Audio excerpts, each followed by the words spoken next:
checking in with Mike Williams from the LA Chargers, and you're tuning in to Chargers Unleashed. Welcome to another edition of Chargers Unleashed. Jake Hefner and Dan Wolkenstein here with you from the LAFB Network. If this is your first time tuning in the show, make sure to hit that like, subscribe button on YouTube. You can also follow us on Facebook, Twitter, Instagram, Spotify, and Apple Podcasts. Dan Wolkenstein. We know what day it is, April 4th, 2025, which means we are 20 days away from the 2025 NFL Draft. And that means today it is time for another top 10 ranking. And today we're going in the trenches. Today we are going interior defensive line.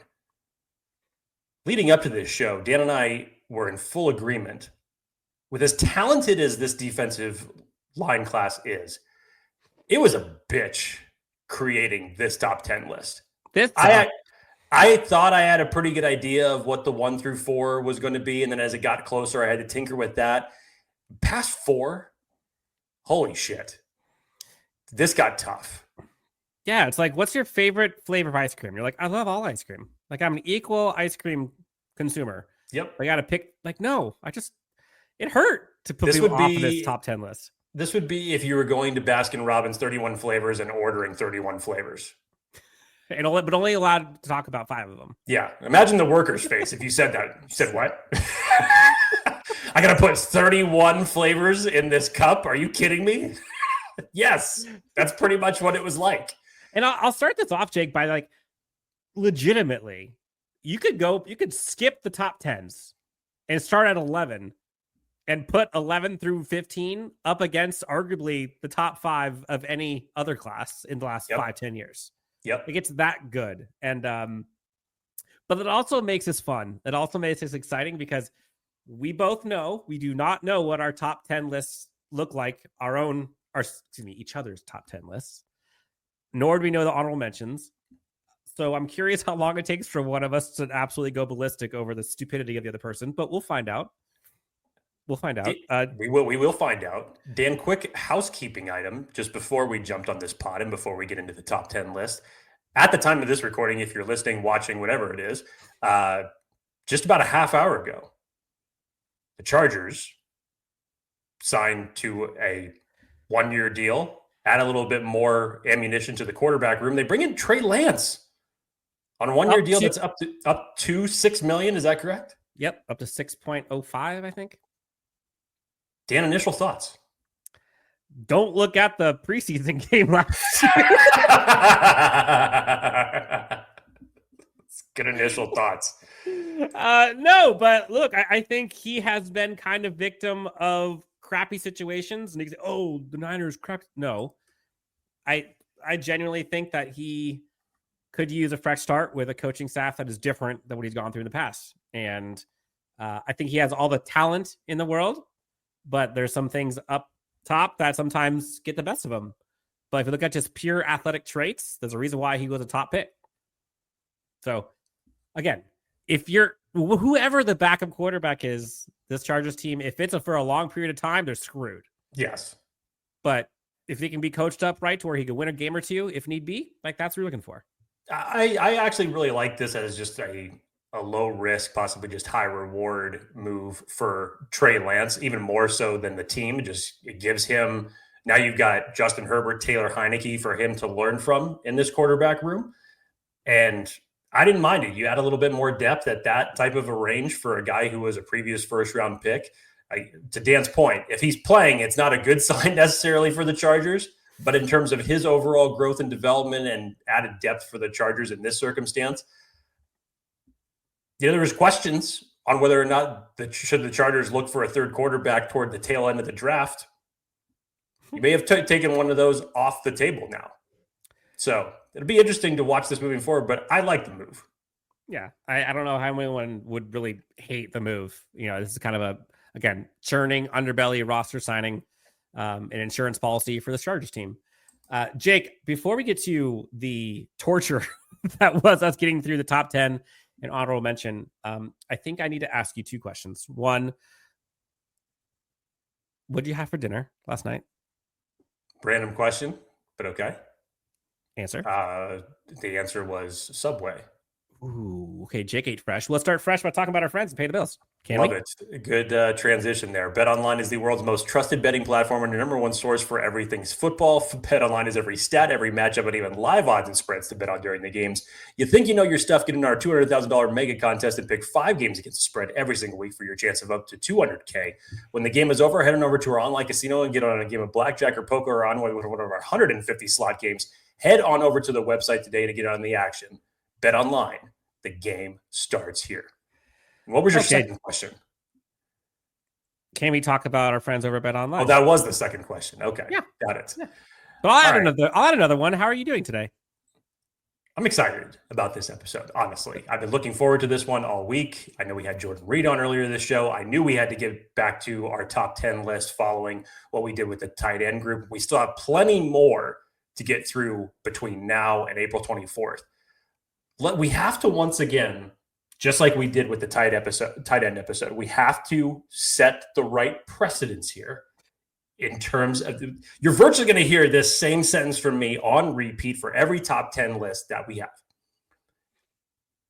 If we were just going full bore, run of the mill top 10 list as it relates to the interior defensive lineman, Dan and I's list would probably be fairly comparable, similar, basically the same of what you would see from the majority of everyone who ranks their top 10. But we're going to tailor this specifically to what we feel that A, the Chargers need, B, what is on the current roster, trying to fill those type of holes, skill sets on top of that. So this list is going to read differently for those reasons. So just keep that in mind. There will be some people that you will hear that will be higher on this list that you probably didn't expect. It is for a certain reason. There will be some people that you won't hear on this list, which is not an indication of what we feel from them. Because as Dan said when we first opened the show, you can literally go rounds 1 through 4 and even deeper than that to find good interior defensive linemen, especially at a class like this. But this was as tough of a list as it was to get through.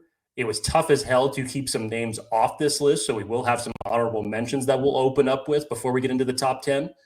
But this is how our respective top 10 lists are going to be constructed as it relates to what the Chargers currently have on the roster and what it is that they need. Again, most importantly, this is not the top 10 defensive linemen. This is the top 10 defensive line star, asterisk, bold, underline, italics for the Chargers. And I don't know about you, Jake, but as I was going through this, you look at what this Chargers team needs, what its current roster looks like, and what this current regime looks for.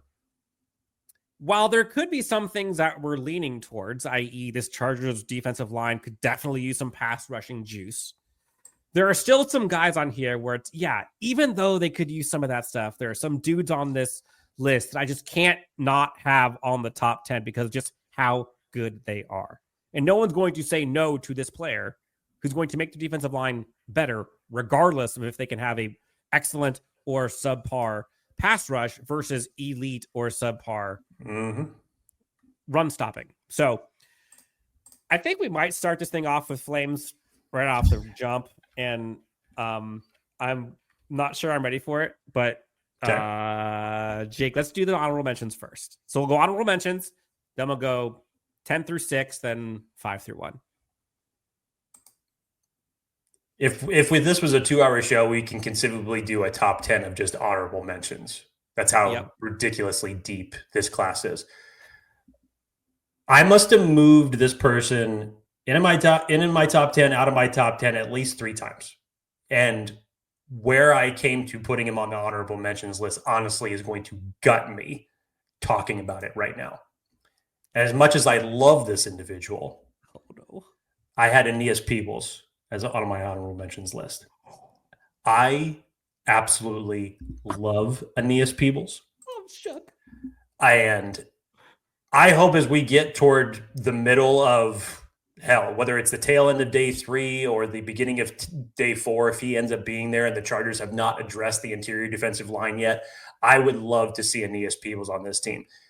One of the size be damned prospects, especially out of this interior defensive line, but overall as it relates to the draft Again, undersized for the position at 6'1", but he does not play like it.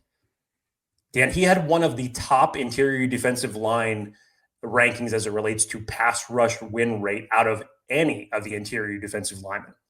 Capable of lining up in multiple spots. He's extremely versatile, explosive off the first step. He's got good lateral agility when it comes to finding the ball carrier, active hands. Love his effort, plays to the whistle every single down. I love what I see from Aeneas Peebles, and like I said, it sucked keeping him off my top 10.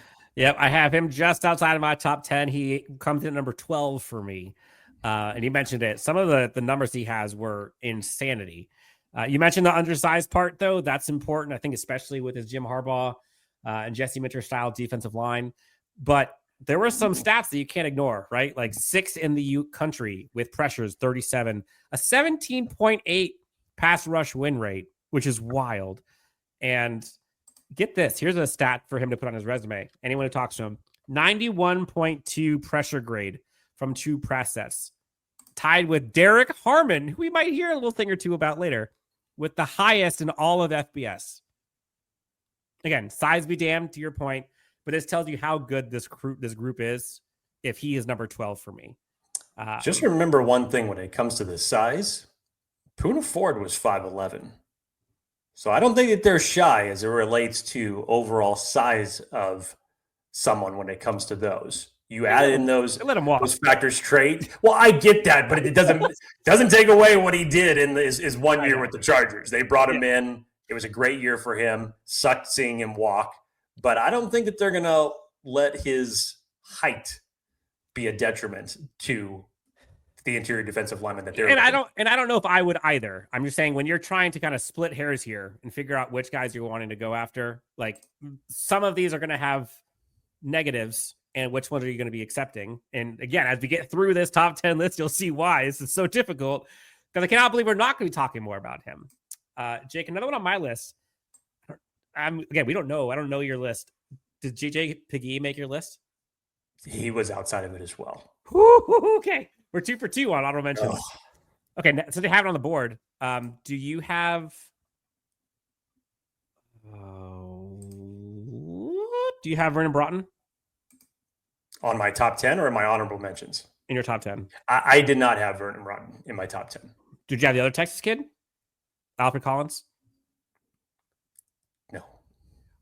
Okay. Wow. All right. Well, let's go back to. But please talk about them.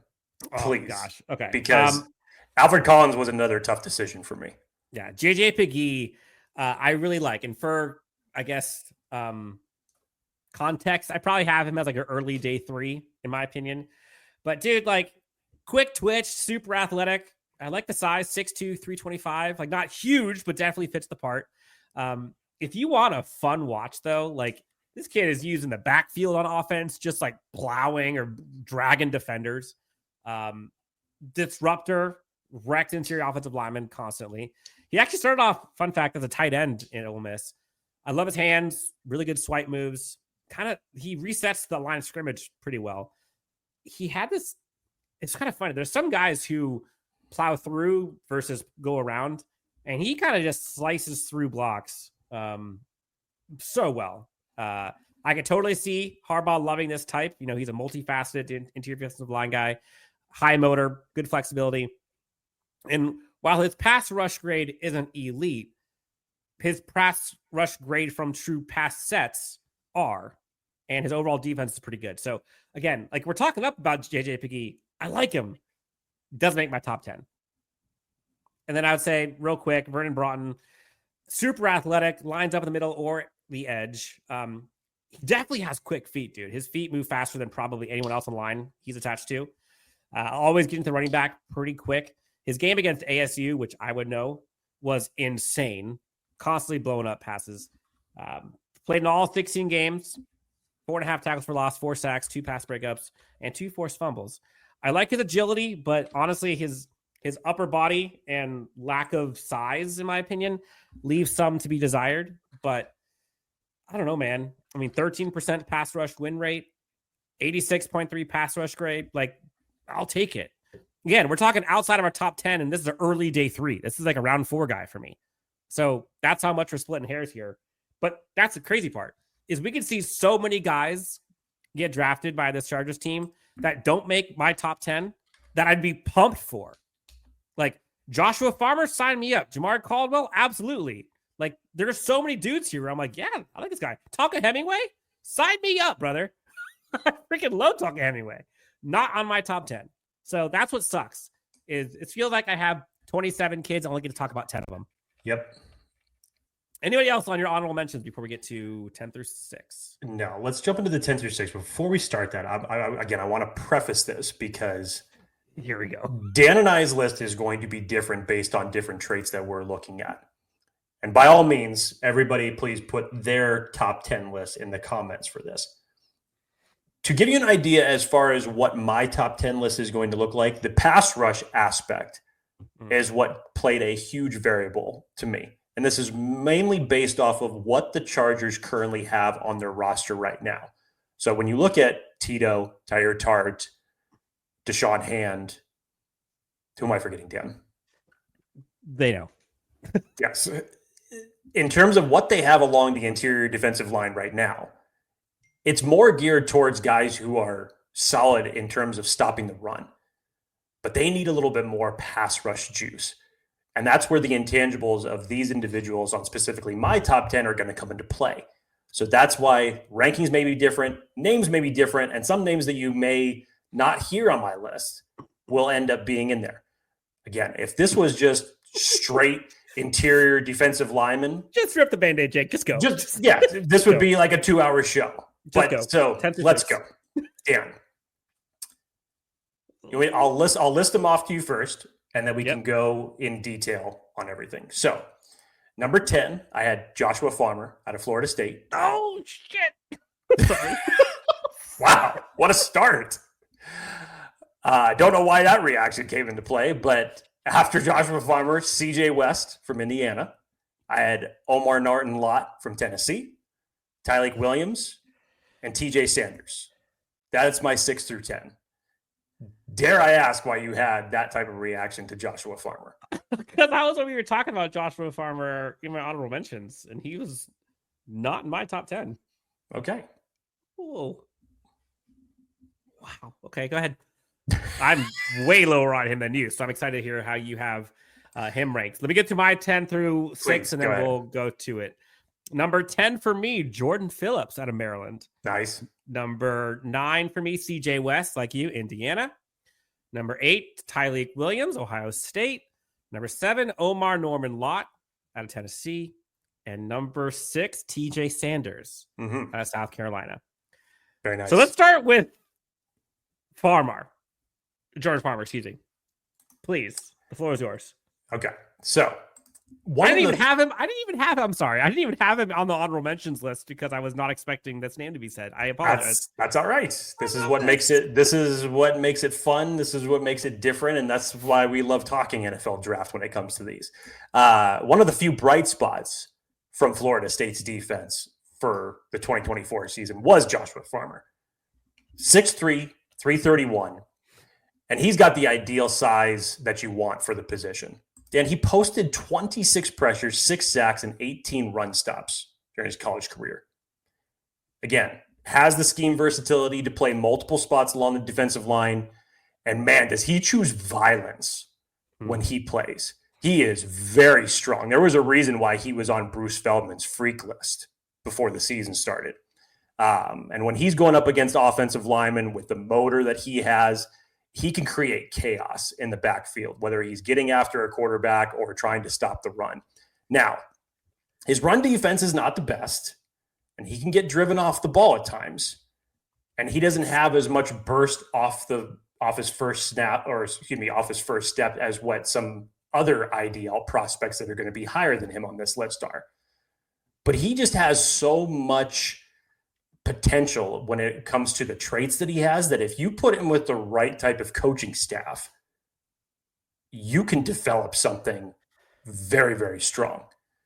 So there's a lot of potential behind Joshua Farmer. But in terms of the raw physical traits and the production when it comes to rushing the passer, I love what I've seen from him. Yeah, I do. there are things I like about Joshua Farmer. And I do think you'd be banking on the traits, like you mentioned. And you kind of be hoping for the upside, probably. But to your point, like he definitely can be better. I'll be kind in run blocking. I think it's like a 61 grade in PFF last year. Like it's not good at all. I think he could also use like some more pass rush moves, but I love the size, like 6'3", 320. Like absolutely, sign me up. He was honorable mention All ACC this past year. He's got juice and the size for pass rushing, and also 35-inch arms. By the way, like good lord, I like him. Honorable mention for sure, but to me, I don't think he cracks. He doesn't crack my top 10 because I think there's guys who can pass rush better than him. B, guys who can pass rush and run block far better than him. Let's see. So then after that, you have number 10. Who is your 10? Sorry, Joshua Farmer. Joshua Farmer was my 10. And who was 9? CJ West. Okay, I have 9. CJ West too. So my number 10 is Jordan Phillips. Do you have him in your top 10? That was another one that was tough for me to keep off because I love Jordan Phillips. Please, and I'll have some things to say about Jordan Phillips as well. Wow, I'm so surprised by that. This, again, to your point, this is why I love doing this because everyone's going to have a different opinion in this, and I kind of love that because there's so many dudes here, and there really isn't a right or wrong thing, but I like Jordan Phillips. Late day 2 pick for context, in my opinion, quick feet, super savvy. I think he has an array of moves, swipes, chops, spin, bull rush, high motor. He's a grown man. Like this dude brings some grown man strength. His production isn't there, which is kind of why I have him a little lower on mine, like at all. But if you just watch his play, like the flashes are there. And he, to me, I think I texted you when I was going through his initial look, was like he's like a walking hockey assist to me. Like he never that's a nice analogy.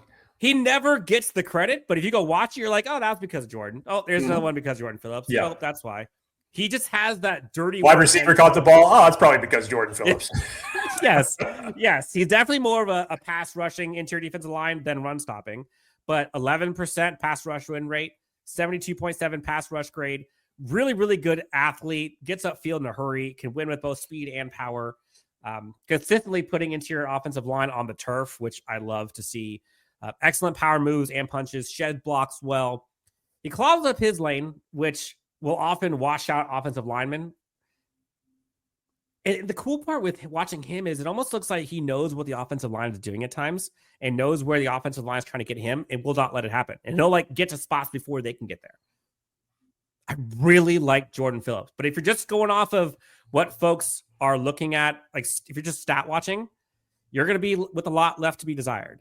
And if this coaching staff does what they probably would do when they look at kind of proven production as like a barometer of success, like they might not look that way.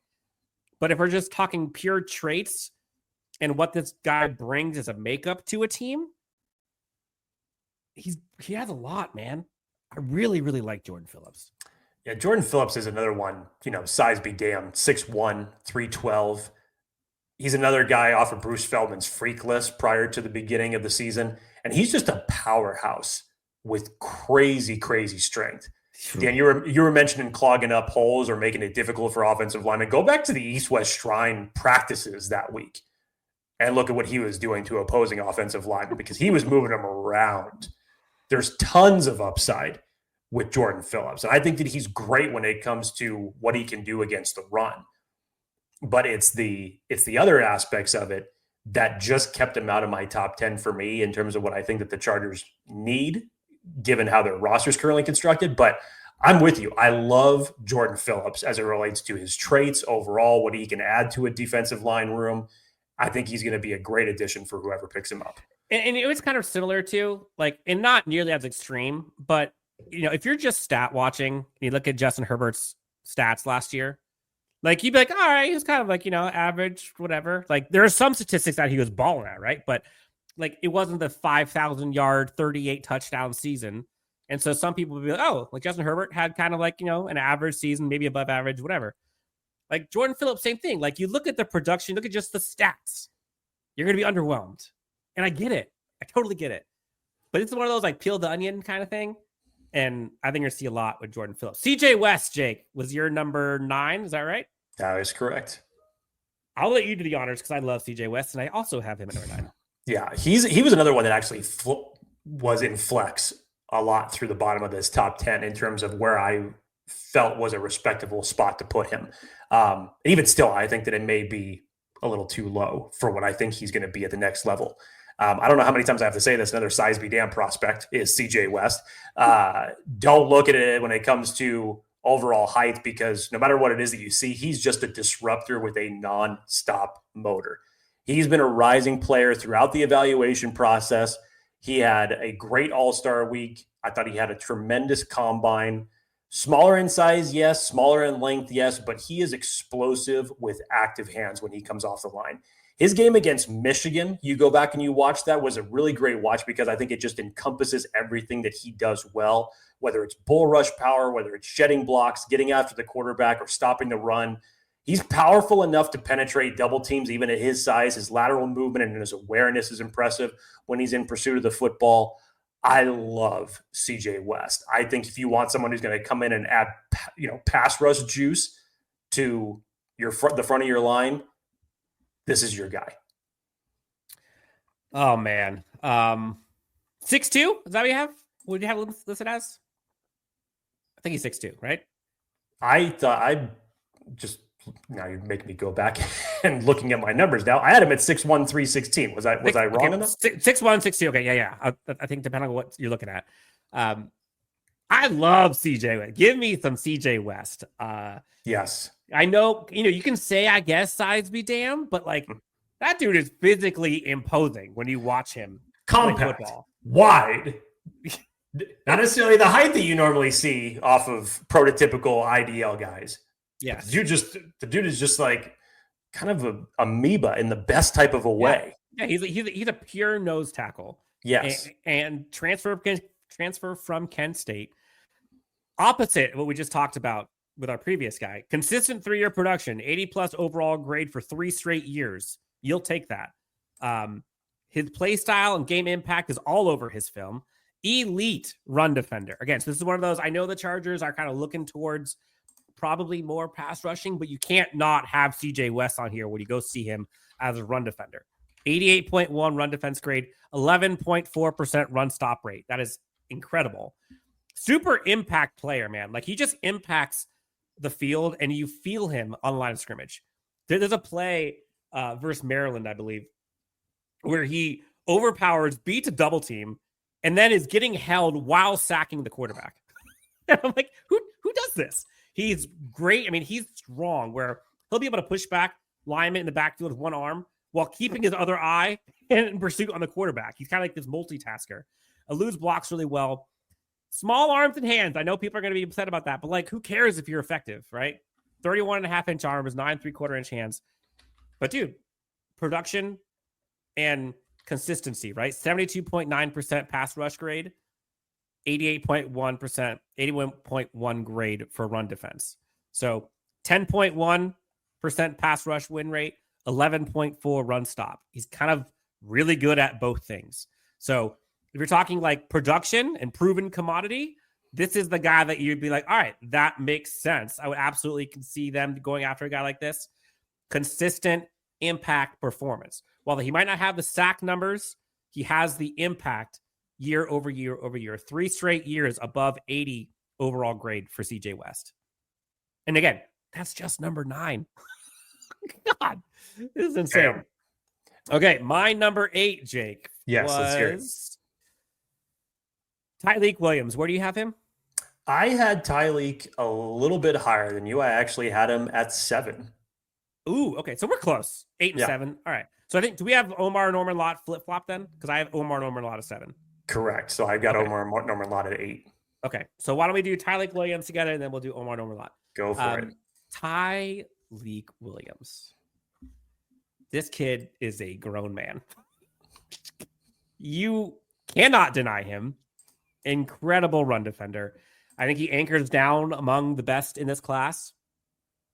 sheds blocks well. He's listed at, I think, 6'3", 325 or so. Definitely the nose tackle archetype. It's funny. Like, I think of, I have a electric car, and I just keep thinking of like SoCal Edison needing to call them and be like, hey, I got some dude that can give you some power. Like, this guy can help you out. He help you out, loan it back for a year.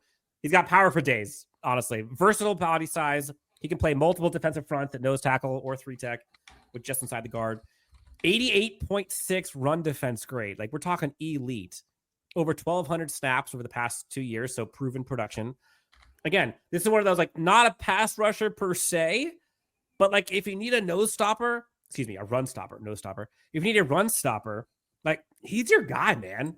I love Tyleik Williams and what he brings as like just a physical specimen to anchor down your defensive line and allow folks to have to run around him, because you're not going to run through him.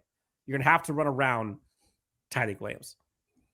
Yeah, I thought Tyleik Williams had a very nice combine when he was out there doing the drills, just basically showing you what he's great at in terms of his overall body movement.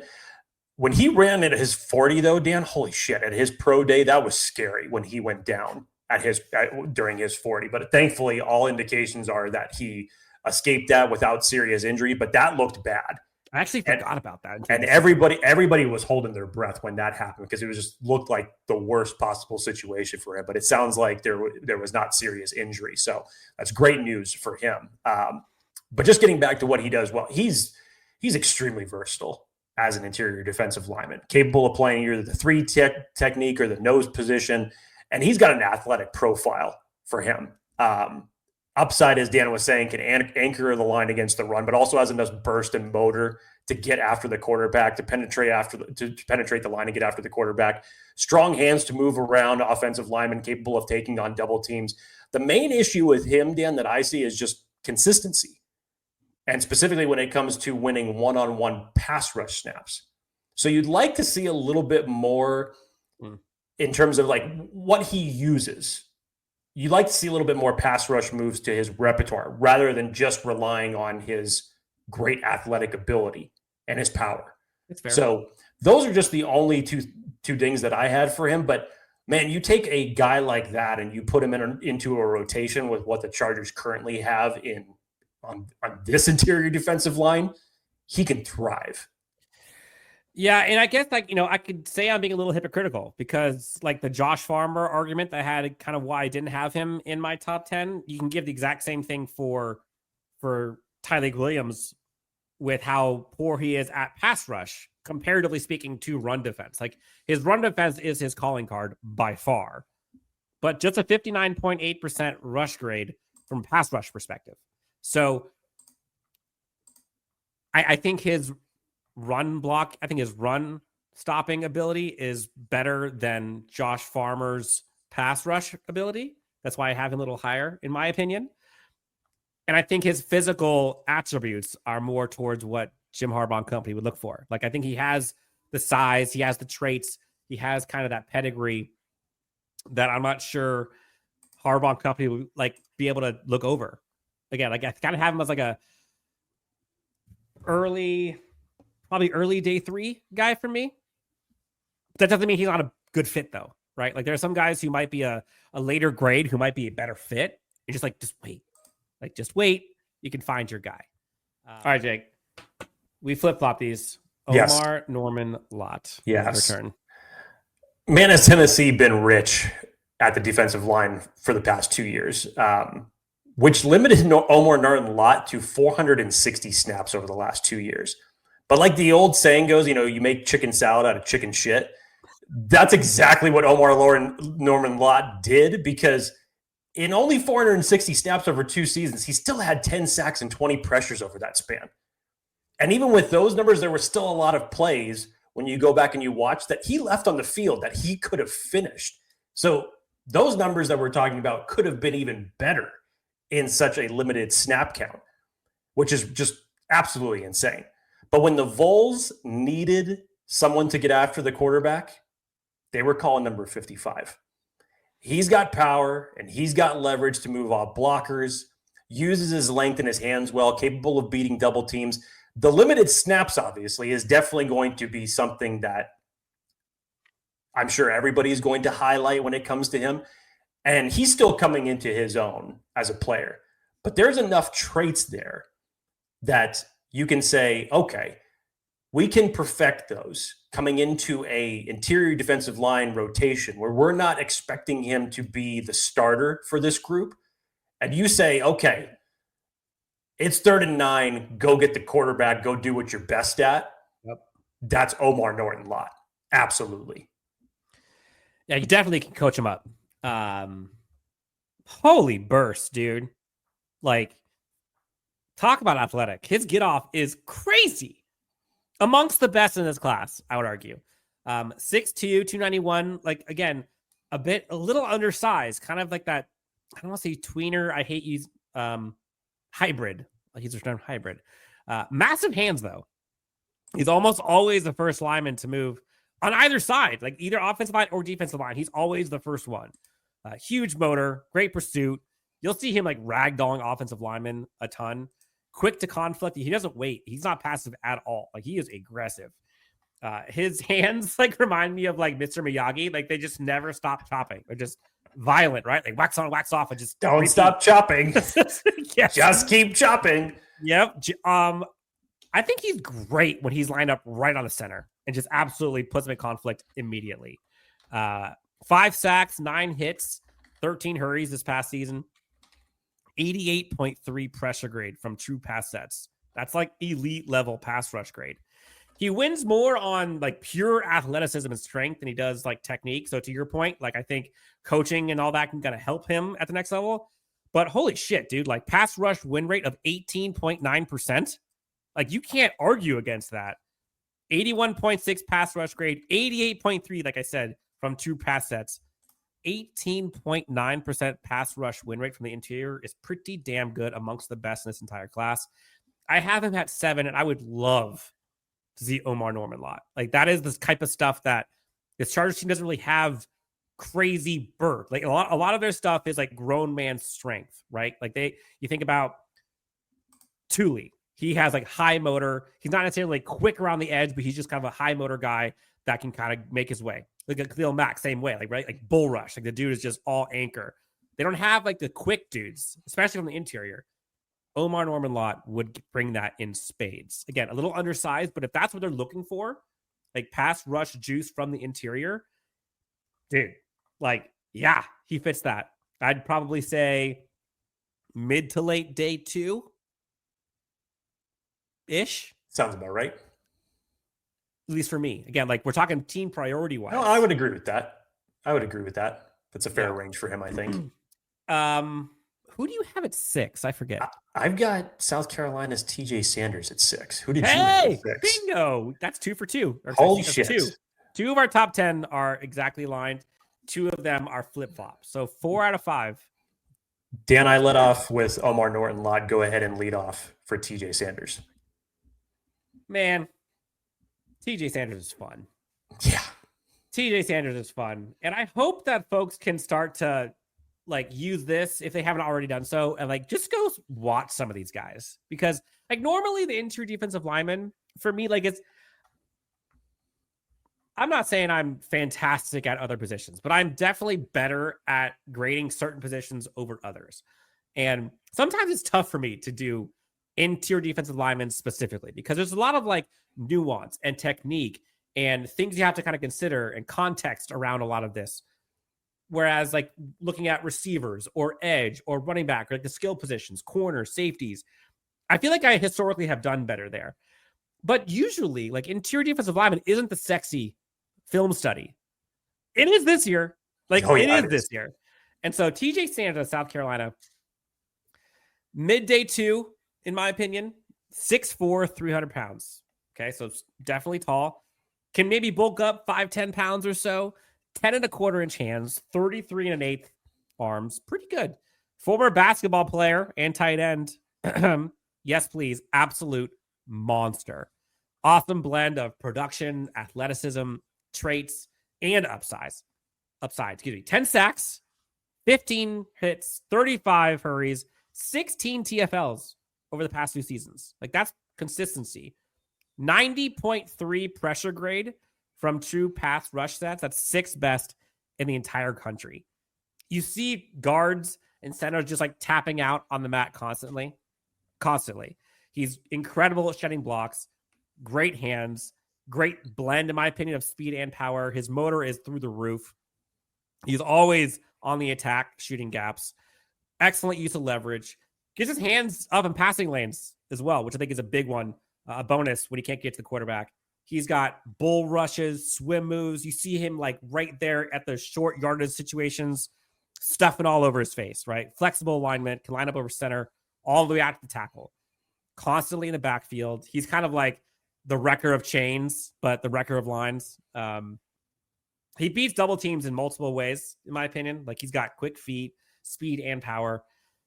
I think he does a great job of showing one look to the offensive line to think he's going one way and then immediately shifting laterally right when the ball snapped to change gaps and throw off the offensive lineman. He beats double teams so quickly doing that and so often. And last thing I'll say about him, honestly, is just the consistency at doing both things well. Run defense grade, 77.0, 81.9% pass rush grade, 90.3, like I said, pass rush grade from a true pass set, 12.6 pass rush win rate, and an 8.8% run stop rate. Like, that is good on good on good on good. There aren't many things you can't like about TJ Sanders. It's crazy to me that he is only number 6. That speaks to the depth of this class. TJ Sanders in other years would be top 3. Easy.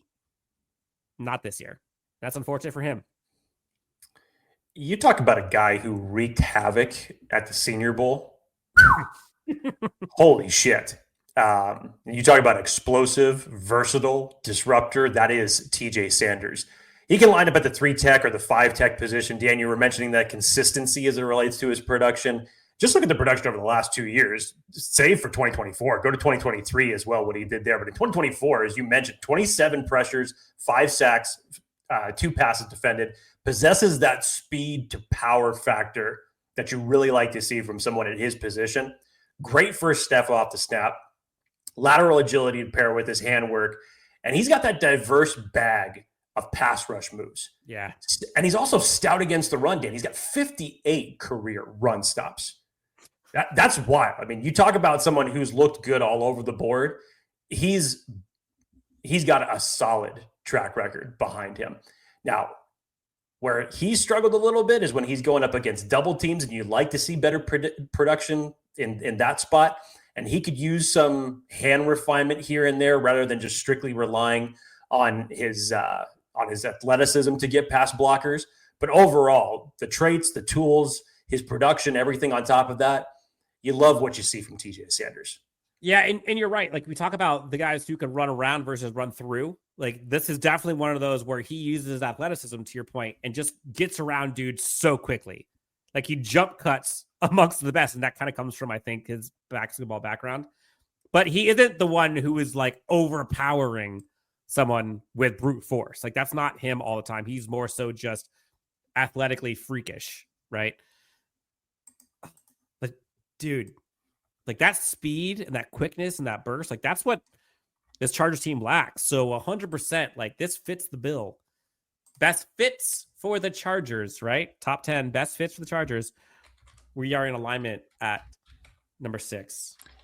And now that I know that we're in alignment at 6, I'm going to bet in no discernible order that I know who your top 4 are.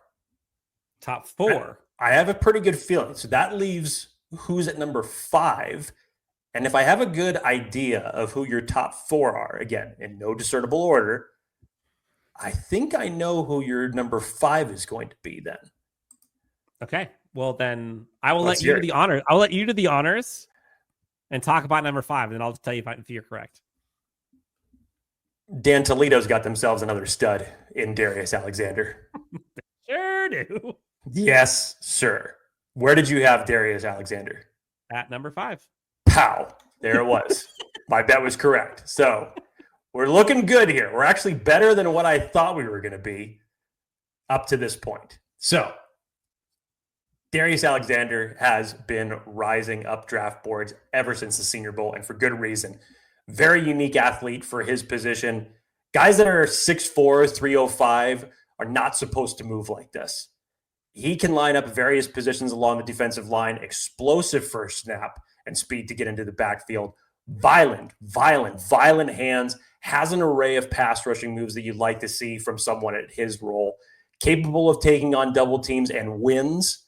He's put up solid numbers over the past 2 years, Dan. And he finished 2024 with 25 pressures, 4 sacks, and 27 run stops. Now, he's a 6-year senior, so he's on the older side a little bit. But he's more than capable of making an immediate impact as a 2-gap penetrator coming into this defensive line rotation. Hypothetically, if we're talking about a situation where he ends up with the Chargers, whoa, yeah. You talk about someone who can add juice to the defensive line, you've got it.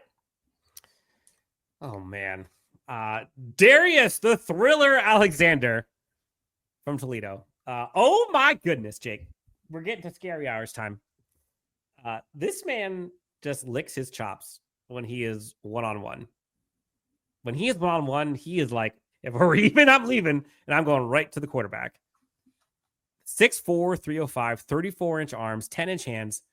You mentioned the production machine, 55 quarterback hurries in 2 years, 13 tackles for losses, 11 sacks, 7 batted balls, incredible hands that are violent and effective. He sheds blockers like ragdolls. It should not look that easy as he makes it look. Jake, I call him Thriller. I swear he's got guards doing moonwalks. It's so funny watching guards try to go up against him. It is kind of wild. Consistently reestablishing line of scrimmage. Super athletic. Jake, did you see his pick six? I did. Dude, for those who have not seen it, this pick six shows you all the athleticism you need to know. In the Pitt bowl game, this kid drops into coverage. Again, we're talking interior defensive lineman. Drops into coverage, picks off the quarterback, that's throwing to the tight end. Immediately, the defensive line turns it upfield, rounds the corner, hurdles the tackler, and then runs it back for 6 points. Like, this guy is insane. Excellent diversity. I think he has a ton of different pass rush techniques, bull rushes, swim moves, spins, chops, jump cuts, stunts, you name it. Like, he pushing double teams in the quarterback laps. And again, we're talking about like great at multiple things. 90.3 run defense grade, 78 pass rush grade, 12.9% pass rush win rate, but still having a 7.9 run stop rate. All of these are in the elite category. True pass set, probably excellent to elite. And again, we're talking just true pass sets and the pass rush grades there, 79.5. Like, this guy, he is such a fun watch. And like I think you mentioned it, he makes it look way easier than it should. Like, it should not look like it does. But to Darius Alexander, like, it's thriller season, man. Absolute thriller. Yeah. I say you could give me just anything that you wanted to talk about for Darius Alexander. I'll give you 30-minute spiel on why he should end up in a Chargers uniform. Yeah, definitely. Dan, I was saying this before we talked about Darius Alexander, that I have a good idea of who your top 4 was in no particular order. Mm-hmm. So now I've got it down to 4 names. Mm-hmm. It would be hilarious if one of the guys is like not even on the top 10. Oh, that'd be a wild card, but I highly doubt it given who is remaining here. Yep. So who cracked the top 4 at number 4 for Dan Wolkenstein? I'm calling him Iceberg. The kid from Michigan, the other kid from Michigan, Kenneth Grant. Where's he at for you? Is he at 4? He's at 4. Damn, dude, this might be the most aligned. It may get interesting in the next 2 picks. We'll see. Okay. Yeah, Kenneth Grant, dude. Like, there's so much to love about him, and it's so easy to link his best fits and ties and all that kind of stuff with the Chargers, like all the easy narratives about him being from Michigan and like all of that, like very easy to discern and to lift his best fit stuff for the Chargers. But he's like the iceberg and the offensive linemen are kind of like the Titanic, right? Like he kind of just sinks anyone who goes near him. The speed in which he resets the line of scrimmage and pushes back linemen into the back of the backfield, again, into the back of the backfield, not just to the quarterback, but like behind the quarterback. He's like a faster, juiced up Jamal Williams. 6'4", 331. Fun fact, also played guard in high school. Shows up on tape, in my opinion, as he sets linemen up. Super high IQ. 5 batted down balls, third most in the nation this past season. Stout in the run and a weapon in the pass.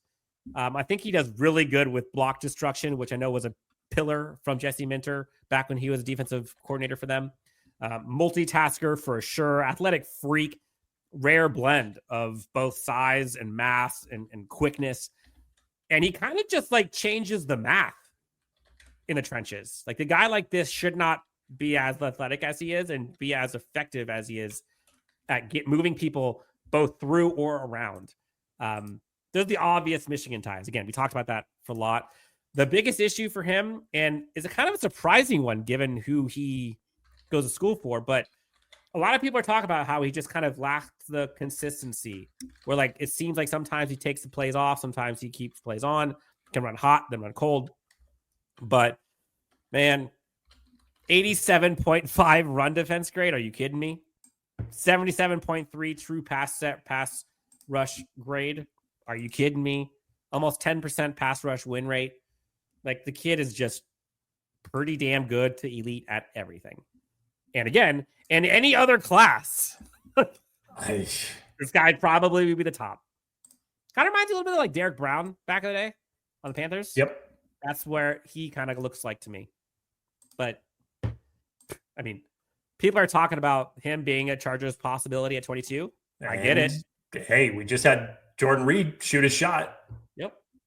Who would it possibly be at 22? Yep.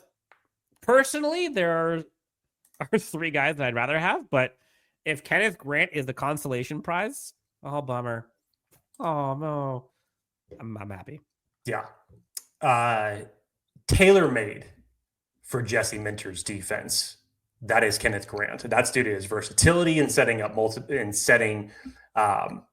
in multiple alignments. Disruptor in the backfield, strong against the run, violent hands, and for a guy who is 331 pounds, the dude just has a motor. A motor. He's got all the physical tools that you want out of a player at that position. He's got heavy hands, capable of taking on double teams when he needs to. He was a key player in Michigan's win over Ohio State this season, which was obviously a huge upset. And that game that was trench warfare as it relates to that game. So there was plenty of Kenneth Grant to go around when you watch that tape. But consistency and stamina, I know for someone coming in at his size, that those are going to be questions for people at the next level. But his overall production that he's put up over the last 2 seasons and the physical attributes that he possesses, those are going to be an asset for any defensive line that he lands on. And as it relates to the Chargers, as we have said with previous Michigan players and possible future Michigan players, the fit just makes all the sense in the world for Kenneth Grant. The selection would make sense for 22. He's someone that we have talked about on this show a lot in talking about possibilities for the Chargers there. And every bit of it would make sense if the Chargers are going to target an interior defensive lineman there at 22. It starts with Kenneth Grant. Yeah, and now we're getting to like, I talked about scary hours on the last guy. Like we're talking about all of these guys would be incredible. And they bring kind of different elements and they can get to the quarterback or to the backfield in different ways. Some of them similar and some of them can do it in all the same ways, especially when you get to number 1.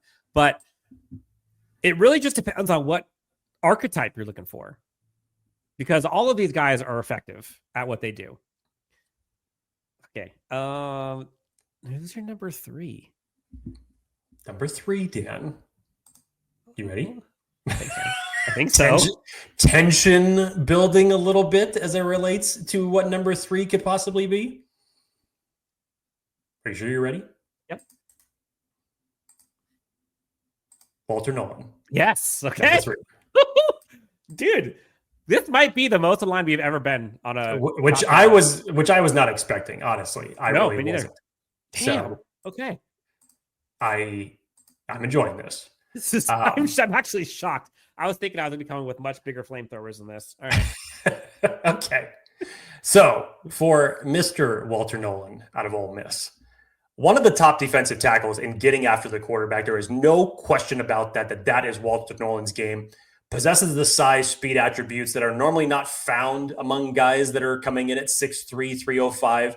Against Georgia, you go back and you watch that game, he got the better of Jared Wilson more than once.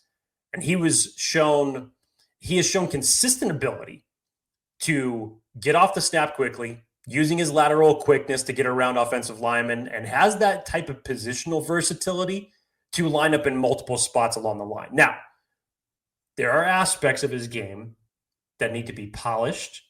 He needs to perfect some of those areas that are not just built on athletic abilities, much like other guys that we have spoken about on this list. Yep.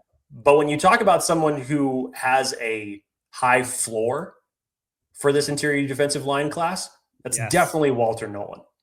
And I know for a long time that people have looked at him as the number 2 guy, maybe, on this list in this interior defensive line class. There are some things that have changed for me personally, and obviously for Dan, as it relates to these overall rankings. But again, it's not any indication of not thinking that Walter Nolen cannot be a success at the NFL level, but the person who's going to come in this list right above him, there's understandable reason for that. But Walter Nolen is still great when it comes to his pass rushing capabilities. Yeah, any 1 through 4 at 22, I'm doing some gymnastics. There might be some where I'm doing cartwheels versus attempted backflips into a swimming pool, but like I'm excited for any of these guys for good reason, in my opinion. Dude, Walter Nolen, like this kid is such a stud. Like he will just not be denied, and he's only 21, so he's got a ton of football in front of him. 6'4", almost 300 pounds. You know, it's interesting. Again, we talk about like the different archetypes, right? Like there are some kind of like Kenneth Grant, but he can kind of do both ways where he runs through people a lot. He's also athletic. Walter Nolen is just like super athletic and slippery and evasive. Like he's so slippery.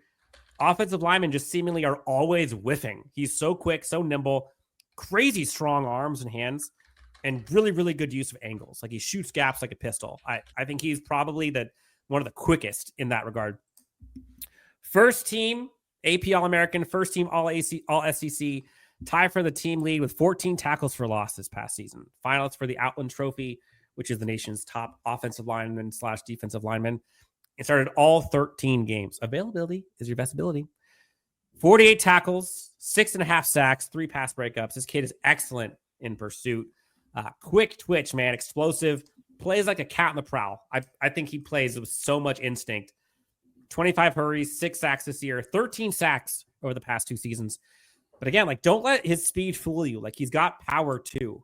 And unlike some of the guys later on in the top 10 that we had, and 6 through 10, this guy is borderline elite at everything.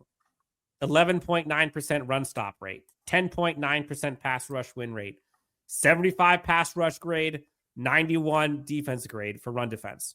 And then from a true pass rush grade, 80.8. Like this kid is damn good, dude. And just 21 years old, 6'4", 296. Like there's so much upside here. And you're talking about like a guy where you can just bank on the possibilities of being endless. Like, dude, oh yeah. Walter yeah, Nolen's, it's all there. It's all there for him. Walter Nolen's a dude. But there was a guy, Jake, that I think I texted you. And this was before we had talked about any of our top 10s, where I'm just like, holy Harbaugh. If there is one guy that I think is like crosshairs at 22, if he's there, it's this guy. Mm-hmm. Derrick Harmon out of Oregon, so far, might be arguably my favorite selection at 22. Hands down. there is so much to love about this kid. And you see the production that he's garnered over the past season plus. I mean, just closing my eyes and imagining Derrick Harmon in a Bulls uniform, like I just get goosebumps. Like this guy, 6'5", 315, 34 and 3/8 arms. Daniel Jeremiah, Jake, compares him to a one Chris Jones coming out of college, which, by the way, just got $160 million over 5 years, right? Last season, he got paid. He overpowers centers and guards.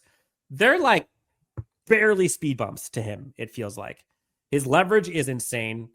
His push-pull move, I think, is the best in this class. He plays like a heat-seeking missile, dude. He plays like there's a magnet on the quarterback, running back, and he just gets drawn to him. Like, it's insane. Quarterbacks are always like, oh, hi, nice to meet you. Ow. Like, here's a mic drop stat for Derrick Harmon. 55 pressures in 2024. That's 12 more than any other lineman. Fourth best pressure grade in all of FBS, 86.3. Jake, he had 12 more pressures than any other interior defensive lineman with 55. Like, that's insane. 91.2 pressure grade from true pass sets. Again, he's tied with Aeneas Peebles, which, again, if I'm Aeneas Peebles, I'm absolutely bringing this up every time I'm talking to somebody. The best pressure grade from true pass sets in all of FBS. You want a fun watch? Like, go watch him against Ohio State. Oh, yeah. Like, he plays super hot, right? But he also kind of plays composed. Like, him getting home just feels like it's inevitable. He's just a super smart, instinctual player. And you watch him at the combine, like, dude, his hands getting those bags, like, are so violent. And I was looking at Lance Zerline's description of him, and I loved it. So I wanted to bring it up here. He said he can be part of a swarm unit that batters the pocket. Harmon can play up and down the line in both odd and even fronts. He will bring an instant dose of stinginess and toughness to any defense he joins. Yes, please. Yes, please. One NFC exec, Jake, compared him to a younger and bigger Cam Hayward. Some others compared him to a Christian Barmore, who also got paid this past season. Derrick Harmon, you are a Los Angeles Charger. I welcome you with open arms. You are welcome to Chargers Unleashed anytime. I cannot wait to see that selection at 22 if he's there. It would be shocking to me if Derrick Harmon is there at 22 and they don't take him. I don't care who else is on the board.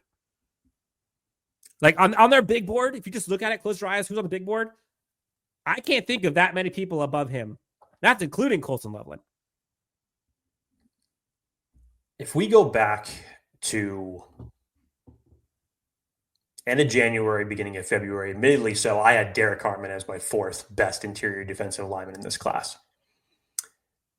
As Dan just said, if Derrick Harmon's there at 22 for the Chargers, that's considered value at this point, because he has just simply elevated his stock with reminding everybody how good he is, how athletic he is. Dan mentioned the production when it came to overall pressure rate. I mean, he's just a constant disruptor. 17.6% pass rush win rate. What? Versatile along the defensive line when it comes to having that solid pairing of power, size, agility. Proved to also be an anchor against the run, capable of taking on double teams and stacking and shedding against offensive linemen. And the biggest thing that Dan was mentioning there towards the end of his talk about Derrick Harmon, it's his awareness. You see him in the backfield, whether it's we're talking about him coming through the line and seeing the ball carrier go from here to there. He can do that. He can get there. His pursuit of the ball carrier, whether it's a quarterback or a running back, it finds a way to get there. So his awareness of his surroundings when he's penetrating and getting past offensive linemen is just second to none. Plays to the whistle with a nonstop motor. You want to give the Chargers an element to their current defensive line group that they don't have? Insert Derrick Harmon. 100%. Dude, I'm obsessed with Derrick Harmon. Like, he just seems like he forces the offense to play and fast forward. Like, he speeds up the clock of every play. Like, if you're not going faster, like, he's gonna get there before you. 4.95 40 time, by the way, Jake. 4.95. Like, this kid is a true defensive weapon. Like, you add him to your defensive line. Can you imagine that for a second? Yeah. Thule, Derrick Harmon, and Khalil Mack. And insert whoever the hell you want after that. Doesn't matter. Like, that is insanity. We talk about depth, right? Building a bully. Like, that is it. And bringing Derrick Harmon and adding him to a Jesse Minter defense. Like, dude, Jesse Minter would be having sweet dreams with him on your defensive line. I almost didn't even watch my number one because, like, similar to other rankings, I'm like, there's no effing way. It doesn't even really matter. Like, is it worth us even talking about? Like, I don't want to get excited because I just love him too much. But, like, well, we got to finish out the list. Obviously, at number one, it's Mason Graham, and if the Chargers were finding themselves in the top 10 this year, we probably have a lot more to talk about as it relates to Mason Graham, because just as good of a fit as it would be with Kenneth Grant going to the Chargers, it would be equally as good of a fit if, in another universe, Mason Graham was to end up on the Chargers. Obviously, we know it's not going to happen, but as it relates to the traits of the player himself, size, power, motor combination, that is Mason Graham. He was one of only 2 interior defensive linemen, Dan, in the country to finish with top 10 grades as both a pass rusher and a run defender. You talk about consistency across the board. And he's an absolute game wrecker. He actually came down in weight for the combine than what he normally played at. I'd be interested to see when he gets to the next level what he's going to be playing at.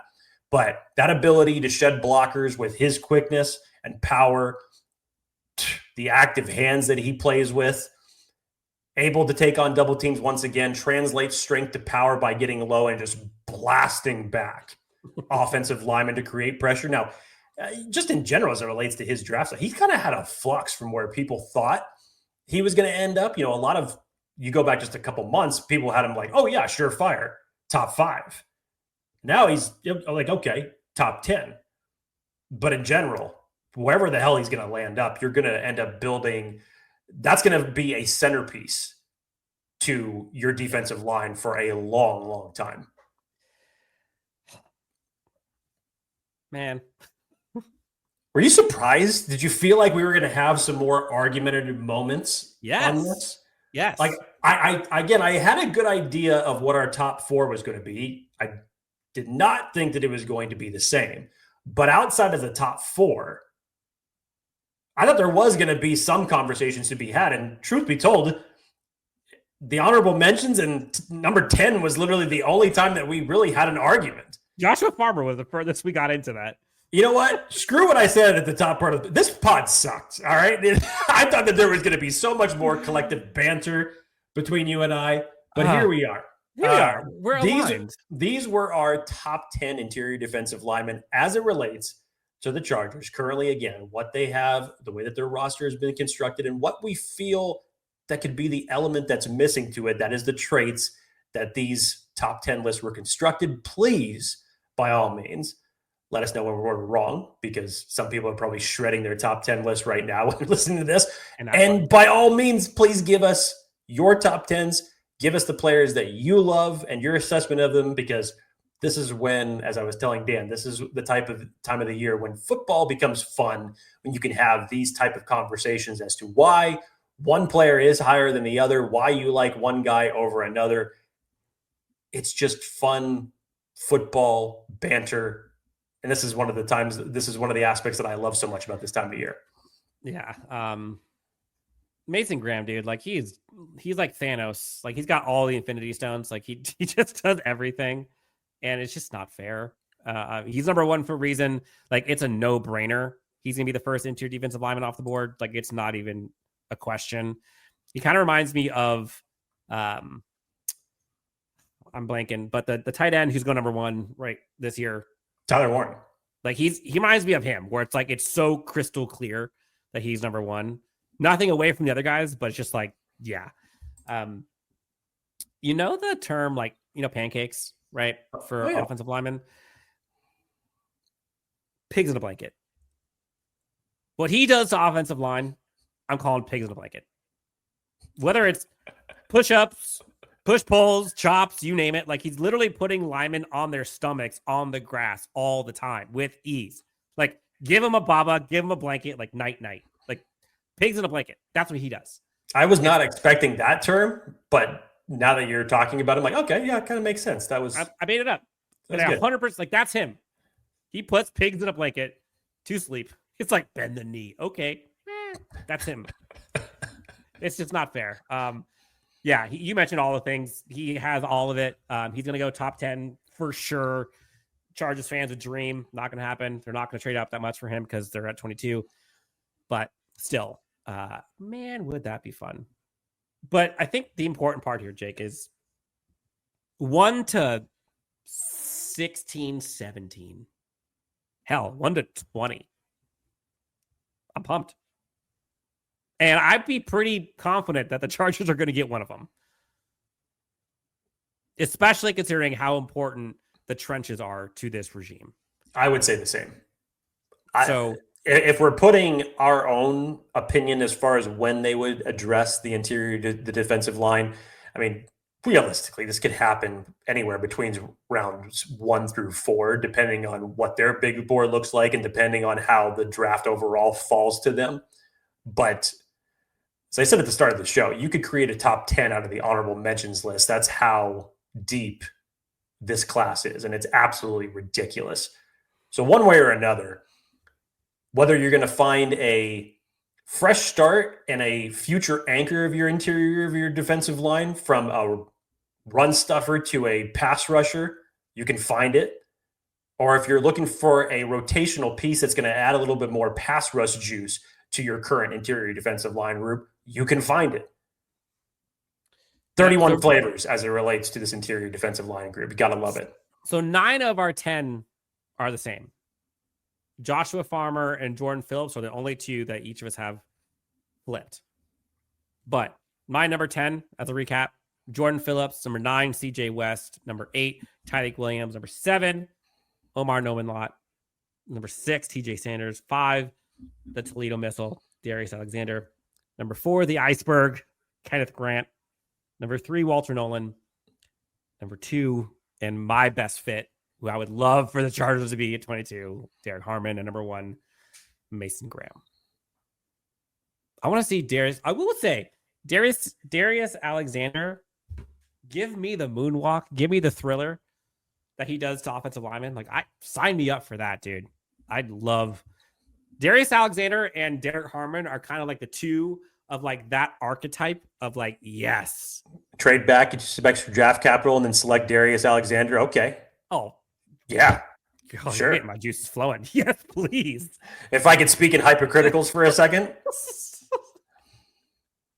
Yeah.